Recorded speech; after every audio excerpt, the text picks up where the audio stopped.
As a kid, I always dicked with these. I was messing with these as a kid because I was like, this is the coolest thing ever. I want to mess with things. I'm 5 and 6 year old Andy. Ah. And whose team is this? Is this your team or is this your daddy's team? Thanks for listening to Dad Mode Podcast. Common sense parenting in a politically correct world. Here's your host, Andy Carlson. Welcome back to the Dad Mode Podcast, Common Sense Parenting in a Politically Correct World. I'm your host, Andy Carlson, at Andy Carlson Show on the Twitter machine. I'm a father, and I have no idea what I'm doing, but neither there, buddy. So let's try and learn something together today. The website is dadmodepod.com, Twitter at dadmodepod. Just use the hashtag dadmode. And today, so finally had the first major blowout. Now, if you're a parent, you absolutely know what I'm talking about. It's almost like a rite of passage. It's almost like you're being initiated into a fraternity. But yeah, today was the first gigantic, complete, everywhere poop that Muggsy had. All right. Now, I'm surprised it took almost 4 months for it to happen, because sometimes it's just the brand of diapers. It just doesn't fit right with the kid. All kids are shaped different. All babies' lives matter, and there is a difference between quality of diaper products. Now, going through, and I'm just going to throw some shade. It's perfectly fine. We found that we hated Loves.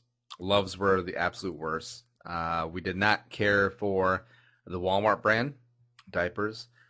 We did really like Pampers, and we also really like the Target Up and Up brand. And of course, when everything's being equal, and all of these diapers, all of these major purchases, since they're just going to be filled with poo and number two, you go with the cheaper one. So we've been getting Target Up and Up brand diapers, for little Muggsy. Even though Pampers is a treat. If you can go Pampers, definitely go for it. Treat yourself. Maybe maybe for Christmas I'll just give Muggsy a bunch of Pampers, like size 3, whatever. And we're in the size 1 to size 2 sort of no man's land now. Like, she can still fit in the size 1, could probably fit in the size 2, but might be a little bit too small.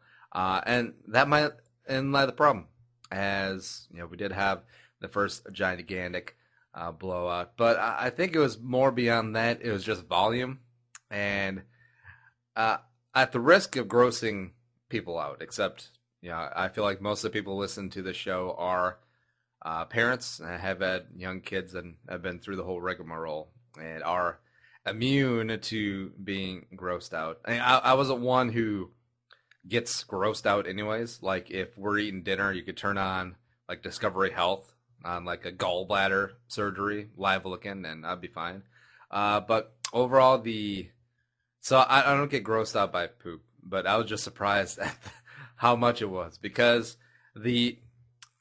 got her up this morning and she's in her pajamas and she's happy and kicking, and all of a sudden we hear the little as has come to find that that's her signal for number 2. Double up. So she goes through all that, and I figure it'll be normal, easy peasy, lemon squeezy. He'll get her out of her PJs, put a new diaper on, put her in her clothes for the day, etc. But then I smelt it. I smelt it, and he who smelt it has to change it, because it was an interesting odor. Now, right now, Muggsy is on breast milk and formula, sort of a hybrid baby, and not on solid foods yet. I've been told that's when the poop starts smelling like poop. You know what I mean? Like actual, like feces, even though it's not like you're giving the kid Indian food, Buffalo Wild Wings, and 6 habanero peppers. So it's not going to be like those kind of poops, but normal human shite. You know what I mean? And but this one, I think it was just because of the volume. Like this was honestly twice what her normal payload would be. So I open up the diaper, and right away I'm just like, this is bad.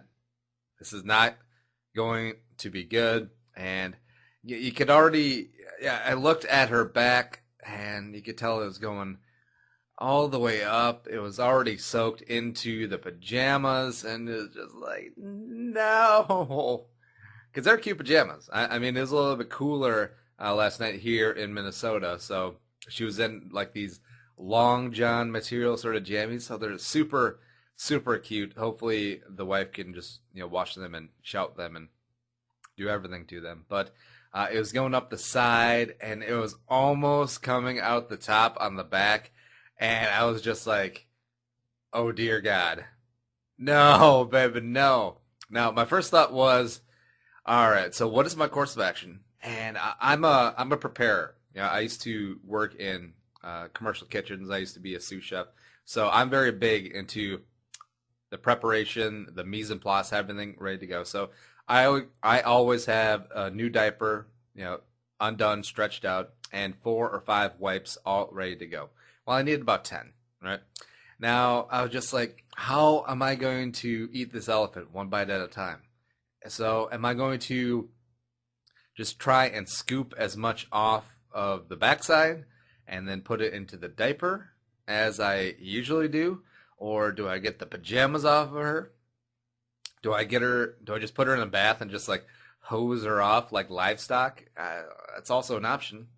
But I decided to go with the first route. So I tried to clean up as much as possible off the backside and her back and everything like that. So get her cleaned up. Very delicately rolled off the pajamas after I put a paper towel on both sides. So that way she wouldn't be getting the stuff, on her neck, on her hair, and everything like that. And it was a complete success. I really felt like I was playing the game Operation, and I was trying to get the funny bone out without it going, eh. You know what I mean? Then I gave little Muggsy a bath, and it was just like, man. As adults, we're all adults here. Now, you have had a movement, as it were, where you just wish that you could take a bath. And I'll admit, there's been a couple of times where usually after, I don't know, maybe a lot of Mexican food, maybe hot dish night. It could be. Everyone loves tater tot hot dish. Let's not get it twisted. That is hot dish. If you call it casserole, I'll fight you. And, maybe it's shower worthy time. Instead of, you just feel forever unclean. And then, just take a quick shower. Yeah, good times. Now, with the Muggsy, she gets the wipes after every time. And, you see adults who do the flushable sandy wipes. Now, I've never been part of that bag. But now, thinking after cleaning Muggsy's butt so much, maybe I should be. Maybe I should be all up in that because, as an adult, you wipe. Sometimes you don't feel all clean. I'm a wet toilet paper guy. All right, now hopefully that's not getting too personal, but just a little dab will do you, and you're good to go. So maybe I would like the wipes. Who knows? Maybe I'll try some of the baby wipes. They don't have monopoly on cleanliness. And just overall with the diapers, and we've talked about this a little bit and like before, I like to make sure that she's clean in all the rolls and stuff, especially around the leg rolls, and I just let her air out. Because if you're sitting in a poopy or a wet diaper for I don't know, maybe half an hour or however long it takes us to catch it, like we're not negligent. I mean, she's not in the same diaper all day. Let's just put that out there. But, even if you're, say as an adult, you pissed your pants, or you go number 2, and you're sitting in it for half an hour, that'd be terrible, right? Yeah, you'd think it would be. And you would think if you couldn't clean yourself, you would want the person cleaning you to do as thorough of a job as possible and let you air out before you're putting on another pair of underwear. And with diapers, they're very tight to the skin. So if you're a boxer or box brief guy, it'd be like tighty whities. So you got tighty whities, full of crap, full of piss. You change it out, air it out, and I don't know. I feel like she likes it. The whole freedom train. I feel like a lot of kids don't like clothes as it is. As I used to think that it was kind of trashy when kids would run around in nothing but a diaper in their house or even at other people's houses when they were at like 1 or 2 years old. But now I kind of get it. Kids don't like clothes, and besides, they're gonna make a mess on it anyways. Why not make a mess on the bare skin, which is easy to wash? Nature got that right, but I don't know, because when I'm at home, I don't like wearing clothes either, so I can kind of understand where they're coming from. But back to the poop and back to the diapers. Now, they always talk about the shades and the colors and what should be concerning. Like the first movement was black, and that's supposed to be like the special breast milk, something like that. But overall, they have been, I would say, like olive green to like almost like a butternut squash yellow. It's been in that range so far, and I've seen some dumps, some leftover diapers from some older babies, 1 or 2 years old, and man, not really looking forward to that, because it actually is like raw sewage. Because if the baby poops itself, you have to get right up into the butt to be able to smell it. But if like a 2 or 3 year old takes a shite in their pants, you can smell that mother from down the block, and it is bad, and they do not give a fudge. And also, I've noticed like babies' feet are heat-seeking missiles for poo. Whenever the diapers open up, like they honestly wait until the diaper is open, and then they'll start kicking at it. Now, there's probably been a dozen times so far where I've had to wipe poo off of the baby's foot because she kicks it. Now I can't imagine. Now that's with a 3-month-old, so I can't imagine like the increased tactile strength that a 1, a 2, a 3-year-old is going to have when they're kicking the shit in the diaper, when they're just going for it. Like, I don't even know. Not looking forward to it. And I'm kind of lucky that I do have a girl, because I haven't got the pee right in the eye sort of thing, as I know much of our friends have boys, and they've already gotten that, because the boys in the hood, they don't care. They're going to piss everywhere. No. I did have the one thing though where I left her on the changing pad, right? Took the old diaper away, didn't put the new diaper on to put under her while she aired out, and then all of a sudden it's just like, oh, why is everything wet? Oh, Muggsy, you double dribbled, literally all over the place. I mean, it's like a Chris Webber up in here. So. I mean, it is kind of gross to talk about it, but it is fun when you meet parents, especially parents of young kids, like a year or two and below, and it's just so commonplace. It's just always like, huh, did you get shit on today? Ah, me too. It was a big one. It was gigantic, and she even got into the diaper, started throwing it around, and oh my goodness. It was a good time. And who knew that my life would be like this? I'm just used to working, being professional, and then all of a sudden I'm knee deep in the poopy. But I love it. I mean, my job gives me the flexibility to stay at home most days with the baby. And I feel like we get a lot of bonding time. We got to get a lot of face-to-face, a lot of learning time, a lot of 1, 2, 3, 4, 5, 6, 7s. Also teaching her Spanish, like "Donde está la biblioteca, Muggsy?" Because the world is going, this country is going to be all Mexicans in a little bit while, and there's nothing wrong with that. By the way, now I didn't think that we would tangent off into immigration on the poop episode, but I will take 20 million hard-working, tax-paying Mexicans over 20 million 20-something-year-olds playing Xbox all day in their mama's basement. And I don't know. That's just me. They're literally the poopy diapers of society. Yeah, millennials with their whole self-entitlement and everything like that. And this is probably going to be a whole episode onto itself where you're talking about Muggsy and trying to raise kids that not have a self-entitled attitude, but it's hard. Yeah, and it comes from a place of love. The parents want to give their kids everything that they never had, except it can go too far.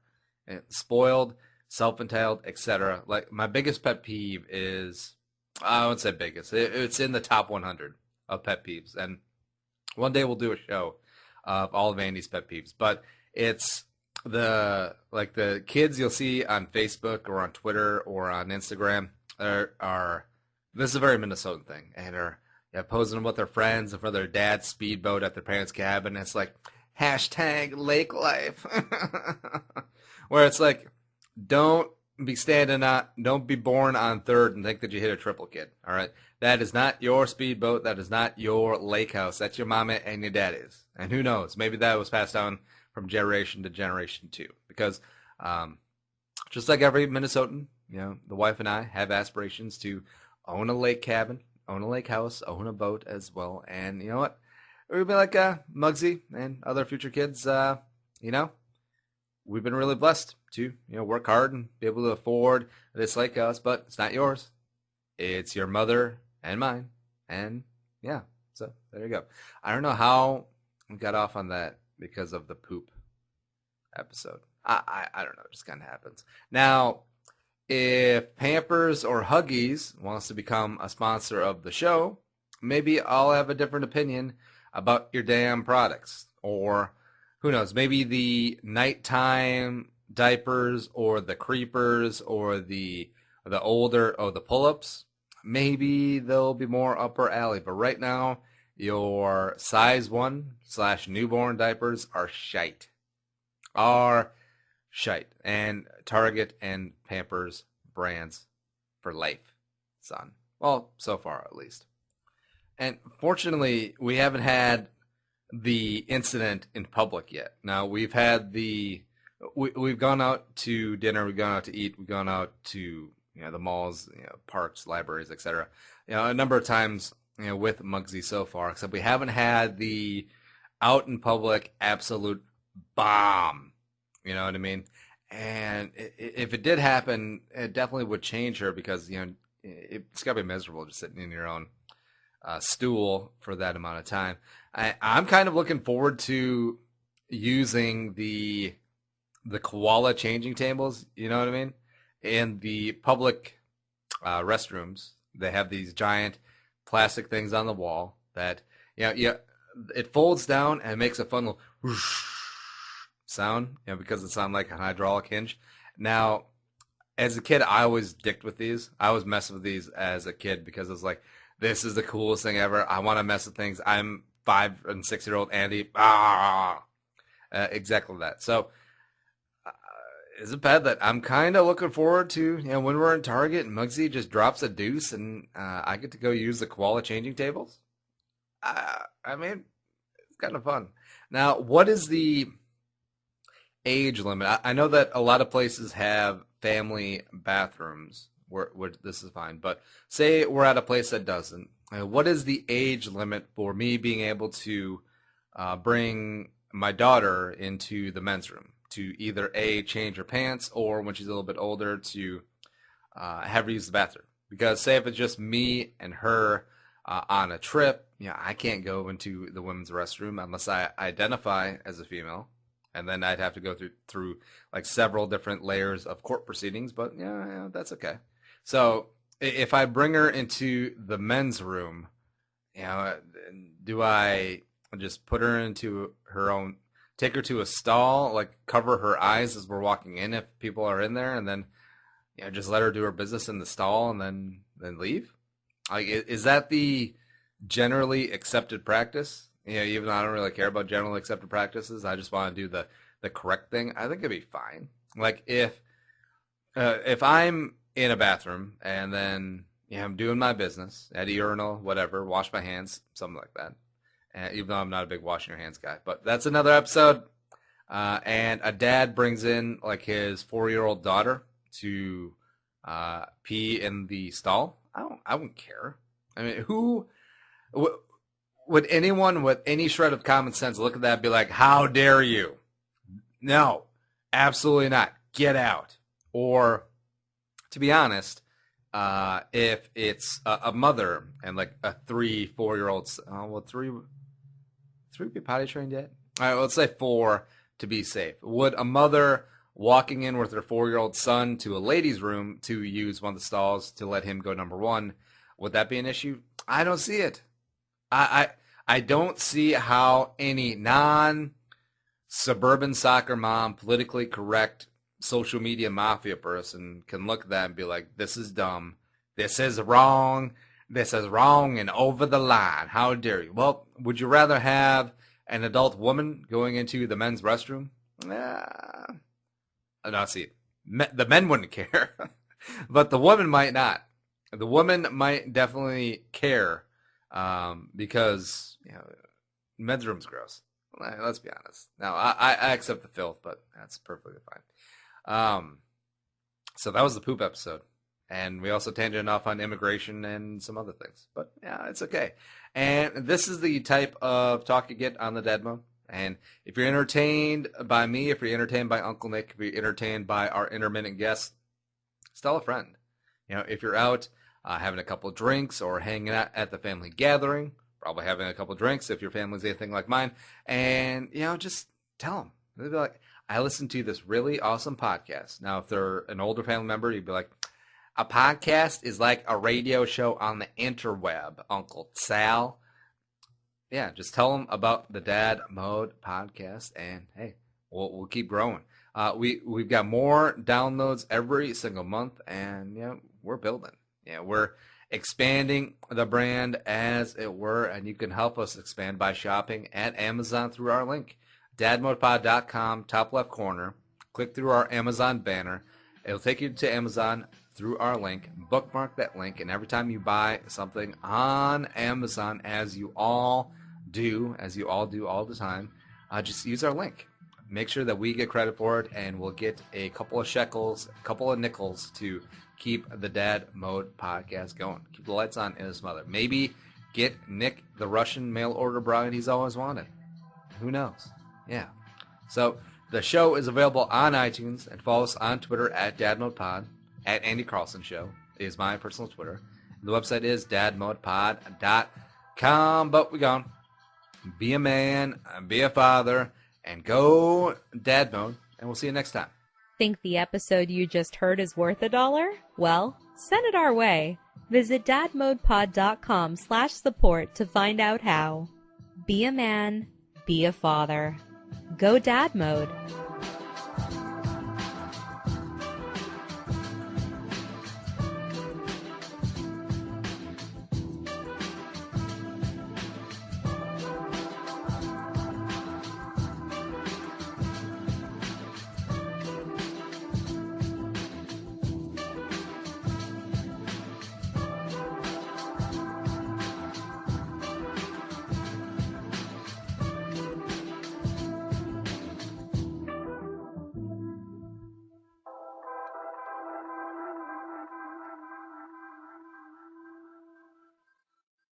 The music is created and produced by deeB. To hear more of his tracks, visit soundcloud.com/deeB.